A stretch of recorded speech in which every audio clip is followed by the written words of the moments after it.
कांग्रेस ने हिमाचल प्रदेश की मंडी लोकसभा सीट और तीनों विधानसभा सीटें जीत ली हैं। इसके साथ ही राज्य में सरकार चला रही बीजेपी का उपचुनाव में सफाया हो गया। हिमाचल प्रदेश की मंडी सीट से प्रतिभा सिंह 13,000 वोटों से जीती। हिमाचल प्रदेश के फतेहपुर, अर्की और जुब्बल सीट से कांग्रेस को जीत मिली है।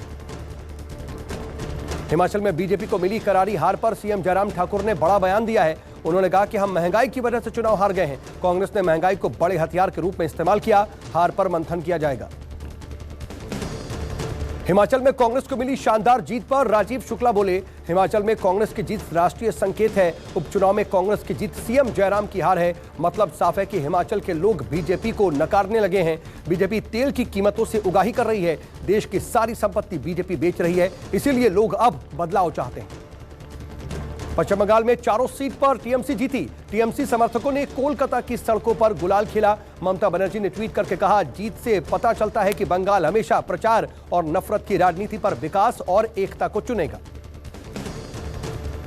महाराष्ट्र की 2 सीटों पर बीजेपी जीती। शिवराज सिंह चौहान बोले, पीएम मोदी की नीतियों को जनता पसंद कर रही है। मध्य प्रदेश के अलावा दादर नगर हवेली लोकसभा सीट में शिवसेना जीती है। राजस्थान में बीजेपी को शिकस्त। दोनों सीटों पर कांग्रेस जीती। कैप्टन अमरिंदर ने अपनी नई पार्टी का ऐलान किया। पंजाब लोक कांग्रेस रखा पार्टी का नाम। सोनिया के भेजे इस्तीफे में अमरिंदर ने सिद्धू को अध्यक्ष बनाने पर चिंता जताई। कहा, एक दिन कांग्रेस को पछताना पड़ेगा।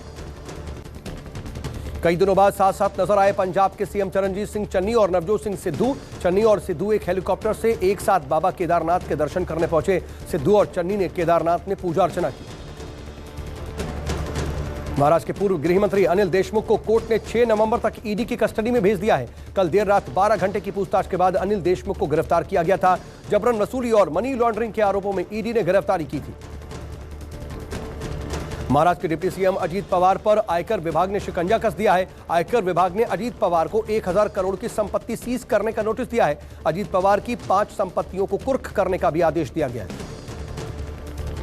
ड्रग्स डील पर सियासत जारी है। नवाब मलिक ने आज फिर कहा, वानखेड़े के जरिए उगाही का धंधा चलाया जा रहा था। क्रूज केस में लोगों को 2 ग्राम 5 ग्राम ड्रग्स के नाम पर झूठा फंसाया गया।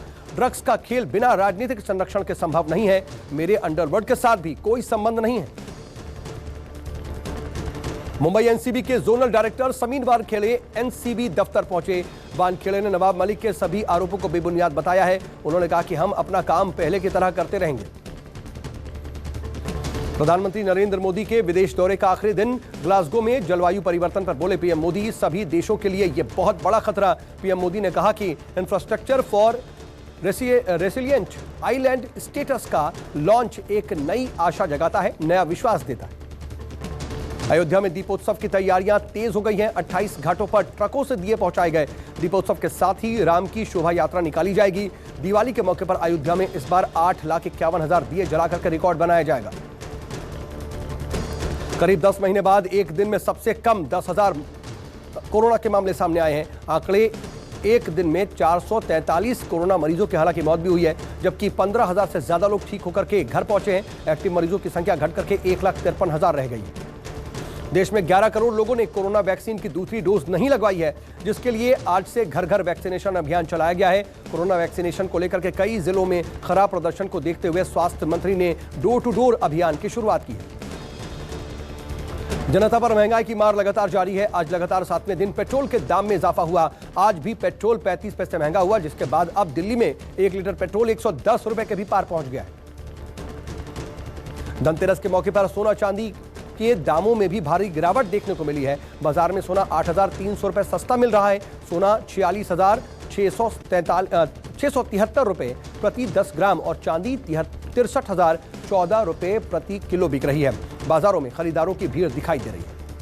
यूपी के गाजीपुर में गाजीपुर बलिया हाईवे पर भीषण सड़क हादसा हो गया। बेकाबू ट्रक ने सड़क पर लोगों को कुचल दिया, जिसमें 6 लोगों की मौत हो गई। गुस्साए लोगों ने सड़क जाम करके आरोपियों के खिलाफ सख्त कार्रवाई की मांग की है।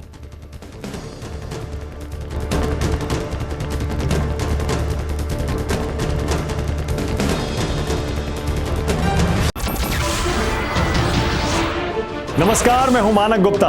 अगर आपको हमारा ये वीडियो पसंद आया हो तो इसे लाइक और शेयर जरूर करें। और हां, हमें सब्सक्राइब और फॉलो करना ना भूलें, ताकि आप देश और दुनिया की कोई खबर मिस ना करें। तो जुड़े रहिए हमारे साथ और देखते रहिए न्यूज़ 24।